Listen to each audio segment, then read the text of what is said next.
आश्रमात गेली तर त्या आश्रमाच्या पायरीवर, वृद्ध आश्रमाच्या पायरीवर एक म्हातारा आणि म्हातारी बसले होते. त्यांना विचारलं, आई बाबा जेवलेत का? काय सांगू बेटा, माझ्यावर देवच कोपला. काय सांगू बेटा, माझ्यावर देवच कोपला. 4 मुलाचा बाप रात्री उपाशी झोपला. 4 मुलाचा बाप रात्री उपाशी झोपला.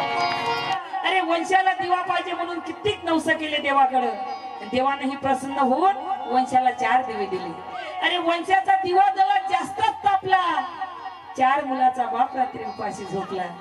शाळा शिकून पोरांना खूप मोठं केलं. त्यांच्या नोकरीसाठी सावकाराकडे शेत लिहून दिलं. आयुष्यभर पोराला तळ हाताच्या पोरावाने ठेवला. शेवटी बायकोचं ऐकून थोरलं माझ्या अंगावर धावला. आता वाट पाहतो मरणाची, माहित नाही देव कुठं लपला. आता वाट पाहतो मरणाची, माहित नाही देव कुठं लपला. अरे 4 मुलाचा बाप रात्री उपाशी झोपला. 4 मुलाचा बाप रात्री उपाशी